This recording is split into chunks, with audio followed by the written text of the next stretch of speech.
Hey guys, welcome back to the another video. तो कैसे this बहुत बढ़िया हो गया। ठीक है, जैसे कि मालूम है कि आप लोग का टॉपर सीरीज स्टार्ट हो गया था, जिसमें हम लोग माइक्रो इकोनॉमिक्स में हम लोग का जो भी बेसिक है, यानी माइक्रो इकोनॉमिक्स का जो भी बेसिक है, जो भी बेसिक कॉन्सेप्ट है वो हम करा चुके हैं। ठीक है, आज हम लोग पढ़ने वाले हैं नेशनल इनकम। ठीक है, इस नेशनल ओवरऑल पूरे सब्जेक्ट में बच्चों को बहुत ज़्यादा परेशानी होती है, और ओवरऑल पूरे इस बुक में ठीक है नेशनल इनकम से ज़्यादा क्वेश्चन भी आते हैं। ठीक है, यानी कि इसमें एक दो न्यूमेरिकल भी आ जाएगा और आपका थ्योरेटिकल भी आता है, और कुछ एमसीक्यू के पोर्शन भी आ जाते हैं। ठीक है, यानी कहने का मतलब कम से कम 15 से 20 नंबर का इस ओवरऑल चैप्टर से ठीक है रहने वाला आपके बोर्ड पॉइंट ऑफ व्यू से। ठीक है, तो आपका काम क्या है, इस पूरे वीडियो को देखिए। ठीक है, आज हम लोग देखेंगे नेशनल इनकम के बेसिक, यानी कि नेशनल इनकम का जो भी थ्योरी पार्ट होता है वो देखेंगे। एक या दो वीडियो आपका केवल थ्योरी आएगा, उसके बाद मैं न्यूमेरिकल पे जाऊंगा। ठीक है, तो चलिए स्टार्ट करते हैं हमारे और नेशनल इनकम के थ्योरी पार्ट। ठीक है, तो मैं बात करूं कि हमारा नेशनल इनकम क्या होता है एंड रिलेटेड एग्रीगेट्स क्या होते हैं। ठीक है, तो देखो हमारा कॉन्सेप्ट क्या होता है नेशनल इनकम का। तो देखो national income is a some total of factor income earn by the normal resident. हाँ जी, आप जो एक साल के अंदर अपने रेसिडेंट के अंदर अर्निंग करते हो, उन सारी चीज़ों को हम क्या कर देंगे, टोटल कर देंगे। ठीक है, of country during the period of accounting year, हम एक अकाउंटिंग ईयर के अंदर ही करते हैं। ठीक है, फिर मैं बोलूँ national income include the factor income. ठीक है, फैक्टर इनकम ओनली, यानी कि हमारा जो फैक्टर नेशनल इनकम होता है वो ओवरऑल फैक्टर इनकम ही होना चाहिए। ठीक है, अदरवाइज वो नेशनल इनकम के अंदर काउंट नहीं होगा। क्यों नहीं होगा, जैसे कि हमारा जो ट्रांसफ़र इनकम होता है ना, जैसे आपका स्कॉलरशिप मिल गया, चैरिटी हो गया। ठीक है, तो ये सारी चीज़ें। फिर मैं बोलूँ national income include the income of only the normal resident of the country. ठीक है, नेशनल इनकम कब कंक्लूड होगा, यानी कब इंक्लूड होगा, जब हमारा नॉर्मल रेसिडेंट की हमारे normal resident of a country होंगे, तभी वो इंक्लूड होगा। ठीक है, तो आशा करता हूँ ये सारी चीज़ें आपको समझ में आ गई होंगी।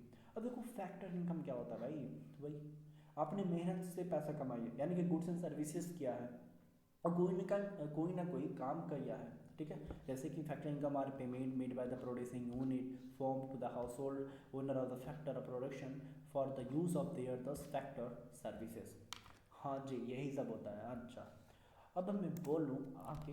ठीक है, कंपनसेशन, हाँ, यानी कि हमारे फैक्टर इनकम में ये सारे पार्ट्स होते हैं, ये सारे पार्ट्स होते हैं एक एक करके। जैसे कि मैं बोलूँ कंपनसेशन ऑफ एम्प्लॉय, यानी कि जो एम्प्लॉय वो मेहनत किया बेचारा किसी भी कंपनी में किसी भी फॉर्म के अंदर। ठीक है, तो receive the household form the rendering the service of employ of the producing unit. ठीक है, तो ये सारी चीज़ें। रेंट की मैं बात करूँ, receive by the house hold for the use of there land bye the producing unit. ठीक है, फिर इंटरेस्ट में बात करूँ, receive by the house hold for the use of their capital by the producing unit. Profit receive by the house hold of for the use of there entrepreneur skill bye the producing unit. ठीक है, तो ये हमारे profits हो जाएंगे। फिर मैं बोलूँ फैक्टर इनकम क्या होता है। Factor income are different from the transfer income total, यानी कि हमारा फैक्टर इनकम से वो डिफरेंट होता है ट्रांसफ़र इनकम। जैसे कि चैरिटी करना, ठीक है, अब स्कॉलरशिप मिलना, किसी को रिवॉर्ड मिल गया, किसी को इनाम मिल गया, प्राइज़ मिल गया, तो वो सारी चीज़ें होते हैं। तो factor income are those income which are received by the person as a help. ठीक है, यानी कोई आप हेल्प कर रहे हो या आपका कोई हेल्प कर रहा है, कोई पैसा दे रहा है। ठीक है, तो वो चीज़ें होते हैं हेल्प, डोनेशन और चैरिटी। तो ये हमारा होता है ट्रांसफर इनकम। पक्का समझ में आ गया ना, बहुत सही। Further transfer of income is earn income. हाँ जी, हमारा जो ट्रांसफ़र ऑफ इनकम होता है वो हमारा अर्न नहीं किया हुआ होता है, यानी कि हम उसका कुछ मेहनत नहीं किया, उसके कोई काम नहीं किया, उसका कोई वर्क नहीं किए, हमको फ्री ऑफ कॉस्ट मिल गया। ठीक है, चैरिटी हो गया, डोनेशन, वो सब चीज़ें। not earn the reward for the rendering factor service, there are not include the estimation of national income। जब हम नेशनल इनकम को काउंट करते हैं तो हम उसको एस्टिमेशन नहीं करेंगे, एस्टिमेट नहीं करते हैं। ठीक है, तो चलिए ओवरऑल आपको समझ में आ ही गया होगा। अब मैं बोलूँ नॉर्मल रेसिडेंट क्या होता है। Who are the normal resident of the country. ठीक है, तो first who ordinary resident in the country of the whose centre of the economic interest lies the ठीक है, लाइज इन दैट कंट्री, ठीक है। फिर a person resident of the country of the period 1 year और the more, ठीक है। जो कोई पर्सन है एक किसी भी कंट्री में एक साल से अधिक रह गया है, ठीक है, ordinarily resident in the country, तो वो उस कंट्री का वो एक क्या कहलाएगा, रेसिडेंट कहलाएगा, ठीक है। फिर a person said to have the economic interest the country, ठीक है, कोई पर्सन वो अपनी इकोनॉमिक इंटरेस्ट, इकोनॉमिक एक्टिविटी उस ओवरऑल कंट्री में, कंट्री के अंदर कर रहा है, ठीक है। फिर when the consider that country as a central place of all economic activities, जिसमें वो प्रोडक्शन कर रहा है, ठीक है, कंजप्शन कर रहा है, इन्वेस्टमेंट कर रहा है, तो वो सारी चीज़ें, और वो ये सारी चीज़ें अगर कर रहा है तो वो हम उसको बोल सकते हैं कि हमारा नॉर्मल रेसिडेंट हो जाएगा। जैसे कि कोई बंदा इंडिया के अंदर ये सारी चीज़ें कर रहा है तो वो हमारे इंडिया का नॉर्मल रेसिडेंट है। कोई यूके में जाके कर रहा है, यूएस में जाके कर रहा है, तो हमारे क्या हो जाएगा, नॉर्मल रेसिडेंट कहलाएगा, ठीक है। अच्छा, domestic and national consumption concept of income, अब ये क्या होता है? At the macro level of concept of economic is used both as a domestic concept and national concept. When use the domestic income, जैसे कि, ठीक है, compensation of employee, rent, interest, profit and different of this, ठीक है। तो ये सारी चीज़ें होती हैं।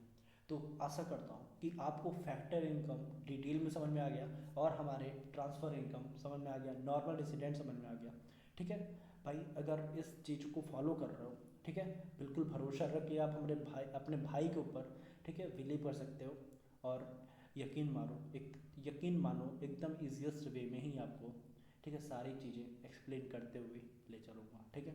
बस हमको सपोर्ट करो, मैं आपको सपोर्ट करूँगा, ठीक है। चलो आगे में बढ़ते हैं।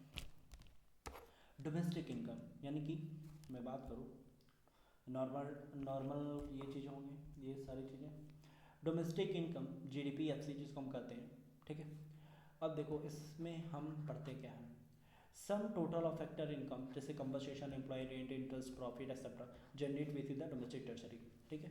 तो वही हमारा डोमेस्टिक इनकम हो गया, जो हम ओवरऑल कंट्री के अंदर जो हम अर्निंग करते हैं, तो वही हमारा डोमेस्टिक इनकम हो गया। फिर नेशनल इनकम एनएनपीएफसी जिसको हम कहते हैं, sum total factor of income compensation of employ rent, interest, profit और the normal resident of the country no matter where it is generated with the domestic territory या outside. जो हम अपने डोमेस्टिक टर्सरी के अंदर भी कुछ अर्न किए और कुछ आउटसाइड भी जाके अर्न किए, ठीक है, तो वो हमारे नेशनल इनकम के अंदर काउंट होगा, ठीक है ना। चलो फिर मैं बोलूँ डोमेस्टिक टर्सरी, ये क्या होता है? Domestic territory of the country. Economic tertiary is a geographical tertiary administered by the government within which person, goods and capital circulate the freely। यानी कि हमारा जो भी डोमेस्टिक टर्शरी होता है और फिर पूरे ओवरऑल कंट्री का, ये क्या होता है? हमारा एक जोग्राफिकल टर्शरी होता है एडमिनिस्ट्रेटेड बाय द गवर्नमेंट। जो गवर्नमेंट के अंदर जो भी पर्सन होता है जो गुड्स एंड कैपिटल कैलकुलेट करते हैं, ठीक है, वो फ्रीली करते हैं, ठीक है। तो वो सारी चीज़ें। फिर मैं बोलूँ conversion of domestic income into the national income. जो हम कन्वर्जन करते हैं अपने डोमेस्टिक इनकम को किसके अंदर, ठीक है, नेशनल इनकम के अंदर। अब ये बात करूँ ये क्या होता है, तो before we understand how to convert domestic income into the national income vice versa. देखो our domestic income does not include, ठीक है, does include factor income earned by the non-resident within the domestic tertiary of our country, ठीक। फिर our domestic income does not include the factor income. जो भी हमारे domestic income होते हैं वो इंक्लूड नहीं होंगे हमारे फैक्टर इनकम के अंदर और our the resident from the domestic territory of other country, ठीक है। फिर मैं बोलूँ we exclude from domestic income, ठीक है, जो भी डोमेस्टिक इनकम होगा वो एक्सक्लूड हो जाएगा that part of the factor income, ठीक है, which belong to the non resident within our domestic territory. जो हमारे इंडिया का रेसिडेंट नहीं है, ठीक है, और वो विद इन हमारे डोमेस्टिक टर्सरी में ये होगा। फिर we add the domestic income that part of the factor income which our the resident और from rest of the world और from the domestic territory of our country. तो ये सारे हमारे कन्वर्जन हो जाएंगे, ठीक है, डोमेस्टिक इनकम के। ये थोड़ा सा हमारा स्पेलिंग मिस्टेक हो गया है, ठीक है, कन्वर्जन और डोमेस्टिक। डोमेस्टिक की स्पेलिंग हमारा होता है डो, ठीक है, मैस्टिक, ठीक है, ये हमारा हो जाएगा। ये थोड़ी सी स्पेलिंग मिस्टेक हो गई तो हम इसको कट कर देंगे, ठीक। तो आशा करता हूँ इतनी सारी चीज़ें आपको समझ में आ गई होंगी। अब हम आगे बढ़ेंगे। इसमें क्या है, डोमेस्टिक इनकम, ठीक है, and domestic product are the identical concept.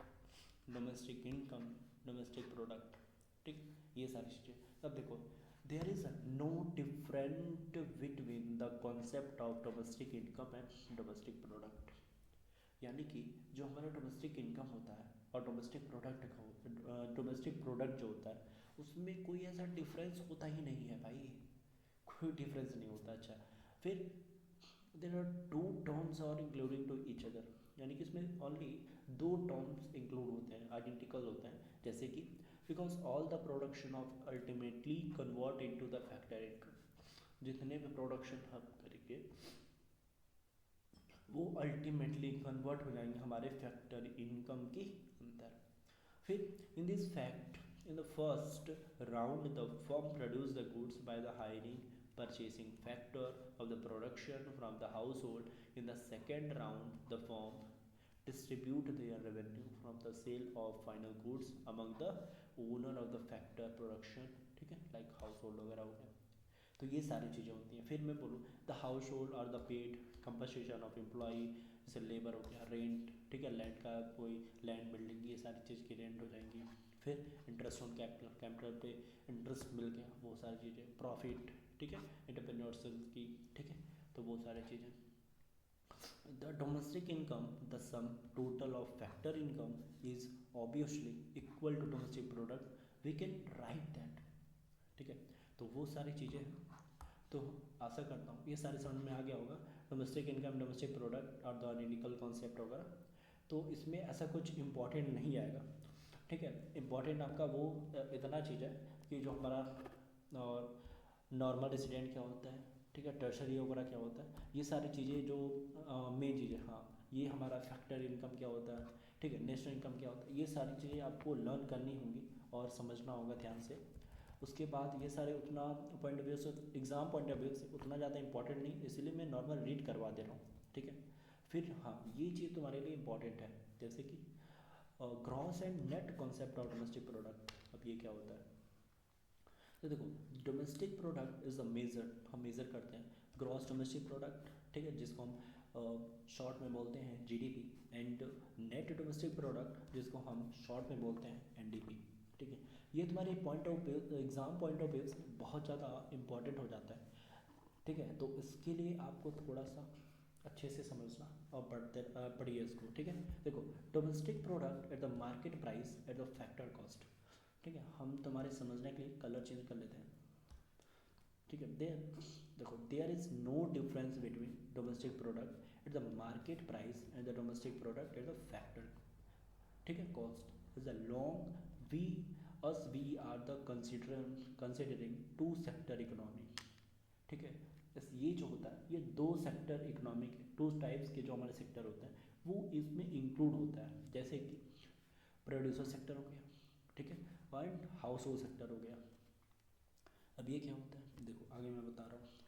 Aggregate, ठीक है, एग्रीगेट जो सेक्टर होते हैं, ठीक है, ये थोड़ी सी स्पेलिंग मिस्टेक है, aggregate sector to national income, जैसे कि फर्स्ट में बोलूँ ग्रॉस डोमेस्टिक प्रोडक्ट, ठीक है, प्राइस, यानी कि जीडीपी एमपी, ठीक है। अब आगे gross domestic product at the market price at the market value of final goods and services produced within the domestic tertiary of the country during the period of time।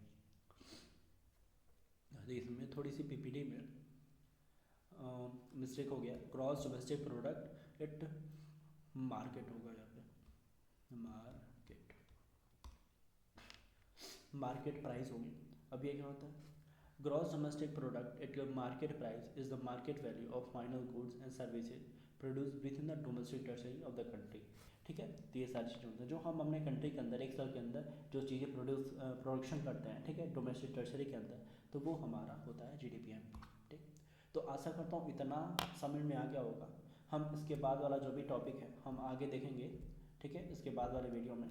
तब तक आप इस channel को subscribe करो और पढ़िए और notes बना के, ठीक है, रिवीजन करते रहिए, ठीक है। तब तक के लिए हमारे इस चैनल को सब्सक्राइब करके रखिए।